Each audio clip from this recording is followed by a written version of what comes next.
लोक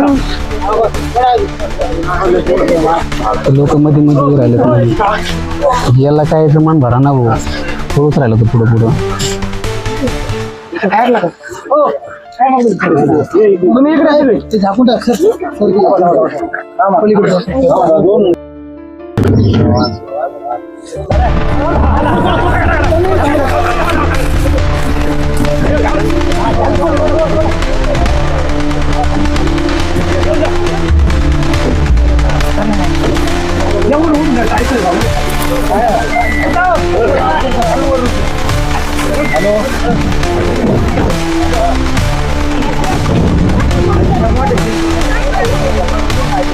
नमस्कार, मी अरुण बर्डे आणि स्वागत आहे अरुण डिजिटल मीडियामध्ये.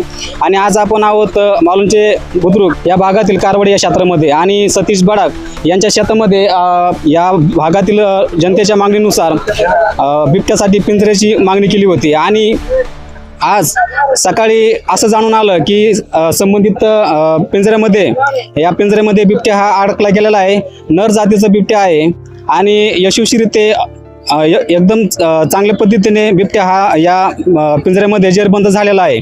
आणि वन अधिकारी ही या ठिकाणी उपस्थित झाले आणि यशस्वीपणे बिबट्याचं रेस्क्यू करण्याचं काम हेच पूर्ण झालेलं आहे. आणि याच माध्यमातून पुन्हा एकदा बिबट्या हा विषय चर्चेला आलेला आहे की आज 9 मे 2026 असं वाटायचं की बिबट्या आता आपल्या भागामध्ये नाहीये, पण आज घडलेल्या या घटनावरून पुन्हा एकदा ग्रामस्थांना आणि पंचक्रोशीतील जनतेला पुन्हा एकदा एक अनुभव आलेला आहे आणि एक मेसेज आलेला आहे की अजूनही आपल्या भागामध्ये बिबटे हे आहेत आणि आपल्या जबाबदारीने बिबट्यापासून आपण सावध व्हायचं आहे.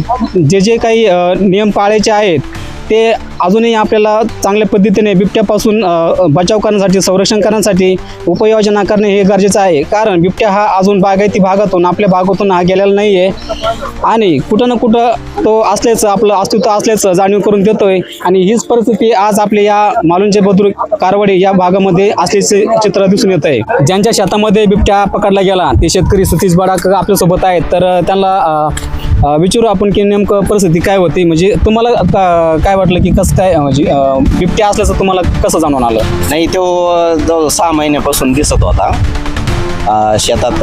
इकडे तिकडे त्याचा पंजे ठसे दिसत होते. त्याच्यामुळं मग वन विभागाला फोन केला, मग त्यांनी पिंजरा लावला आणि आज तो पकडला गेला. 4-5 दिवसापासून पिंजरा लावलेला होता, पण पिंजऱ्यात शेजारी यायचा, पण ते पिंजऱ्यात आम्ही एक वासरू ठेवलं, त्याच्यामुळे तेव्हा त्याच्यात आला आणि तेव्हा आज पकडलं गेलं. तुम्हाला जे काही बिबट्याचा अनुभव आला किंवा जे काही त्रास झाला किंवा जी दहशत झाली तुमच्या मनामध्ये त्याबाबत तुम्हाला, म्हणजे त्याबाबत तर होताच बिबट्याचा, परंतु काय झालं, आम्ही जो फोन केला ना वन विभागाला, त्यांनी आम्हाला सहकार्य केलं, पिंजरा दिला आणि त्यांनी व्यवस्थित मार्गदर्शन करून म्हणजे ज्या सूचना दिल्या त्याचं पालन केलं, त्यामुळे तो त्याच्यात अडकून गेला. आणि मग सूचना वगैरे कशा म्हणजे काय होतं नेमकं? समजा त्या भक्ष्य कसं ठेवायचं आणि तिथं जास्त वर्दळ करायची नाही, माणसाची ये जा करायची नाही.